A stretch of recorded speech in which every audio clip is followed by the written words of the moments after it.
এরকম ছোট ছোট গাছগুলোতে যখন প্রথম মুকুল আসা শুরু হবে তখন আমাদেরকে কি করতে হবে সেটা আগে জানতে হবে। আর হ্যাঁ, মাত্র 1 ফোঁটা প্রতি লিটার জলে, তার বেশি একেবারে ব্যবহার করা যাবে না। ক্যামেরাটা একটু কাছে আনো, এই গাছগুলোকে দেখাও কি পরিমাণে গাছগুলোতে মুকুল রয়েছে। এই যে এত ছোট ছোট গাছ, কিন্তু গাছগুলো কত মোটা দেখো। এই গাছে কি পরিমাণে মুকুল এসছে দেখো, এবং অলরেডি গুটি সেট হতে শুরু করে দিয়েছে। এই যে সব গুটি সেট হতে শুরু করে দিয়েছে। আর শুধু এই গাছগুলোকে দেখলে হবে, এদিকে আরো একটা গাছ রয়েছে যেটা মাটিতে বসানো রয়েছে, সেই গাছটাতেও কি পরিমাণে মুকুল এসছে দেখো। অ্যাকচুয়ালি এটা একটা বেনানা ম্যাঙ্গো। এই গাছটা এই বছর প্রথম পুরো মুকুল ভর্তি হয়ে গেছে। গাছটার বয়স 2 বছর, কিন্তু গাছের গ্রোথ দেখো। কেউ বলবে এটা 2 বছরের গাছ? তাহলে আজকে আমরা জেনে নেবো যে এই গাছগুলোতে এত পরিমাণে যে মুকুল এসছে এরকম ছোট ছোট গাছে, এই মুকুলগুলো থেকে যতটা বেশি সম্ভব গুটি কিভাবে সেট করা যায় তার প্রসেস। কারণ এরকম ছোট গাছে যদি প্রচুর পরিমাণে আম হয় তাহলে দেখতে যেরকম ভালো লাগে, তেমনি নিজেদের মনটাও খুব ভালো থাকে। এরকম ছোট ছোট গাছগুলোতে যখন প্রথম মুকুল আসা শুরু হবে তখন আমাদেরকে কি করতে হবে সেটা আগে জানতে হবে। যখন ফার্স্ট মুকুল আসা শুরু হবে এই গাছগুলোতে একটা পেস্টিসাইড স্প্রে করতে হবে। কারণ আমরা সবাই জানি এই ছোট ছোট গাছগুলোতে যখন নতুন পাতা ফুল আসতে শুরু করে তখন নানা রকম পোকার আক্রমণ হয়, আর সেই পোকাগুলো নতুন পাতা ফুলগুলোকে সব কেটে শেষ করে দেয়।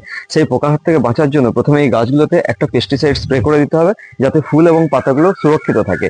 তার ঠিক 3 থেকে 4 দিন পরে এই গাছগুলোতে একটা ফাঙ্গিসাইড স্প্রে করতে হবে, কারণ এই নতুন পাতা এবং মুকুলে প্রচুর পরিমাণে ফাঙ্গাস অ্যাটাকের সম্ভাবনা থাকে। সেই ফাঙ্গাসের হাত থেকে বাঁচার জন্য এই গাছগুলোতে পেস্টিসাইড স্প্রে করার ঠিক 3 থেকে 4 দিন পরে একটা ফাঙ্গিসাইড স্প্রে করতে হবে। এ তো গেল গাছের নতুন পাতা আর ফুলগুলোকে রক্ষা করার কাজ। এরপরে যে কাজটা, সেটাও একটা ইম্পর্টেন্ট কাজ। সেটা হচ্ছে এই গাছে যত সম্ভব বেশি পরিমাণে স্ত্রী ফুল আনা যায় কিভাবে, তার জন্য আমাদেরকে একটা পিজিআর স্প্রে করতে হবে।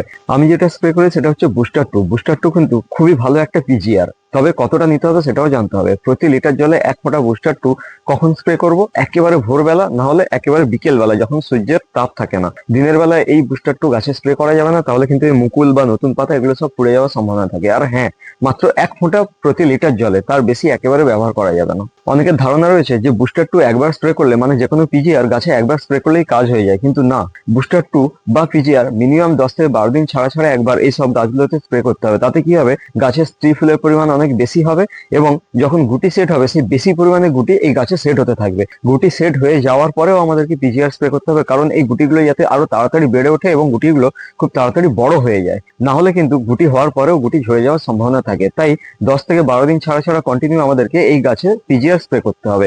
এখানে আরেকটা ইম্পর্টেন্ট জিনিস বলে রাখি, যখন আমরা দেখবো গাছের মুকুলগুলো সবেমাত্র ফুটতে শুরু করেছে তারপর থেকে এই গাছে কোনো রকম পেস্টিসাইড এবং ফাঙ্গিসাইড স্প্রে করা যাবে না। তার কারণ হচ্ছে এই ফুলগুলো ফোটার পরেও যদি আমরা পেস্টিসাইড বা ফাঙ্গিসাইড স্প্রে করি তাহলে এই গাছে কোনো রকম প্রজাপতি বা মৌমাছি কিছু আসবে না, যার ফলে এই গাছে পরাগ সংযোগ হবে না। আর পরাগ সংযোগ না হলে গাছে কিন্তু কোনো রকম গুটি সেট হবে না। তাই আমাদের সবসময় মাথায় রাখতে হবে, যখন এই গাছে ফুলগুলো ফুটতে শুরু করবে তখন কিন্তু আমরা এই গাছে কোনো রকম পেস্টিসাইড এবং ফাঙ্গিসাইড স্প্রে করতে পারবো না। তবে 10 থেকে 12 দিন ছাড়া ছাড়া ওই পিজিআর আমরা স্প্রে করবো।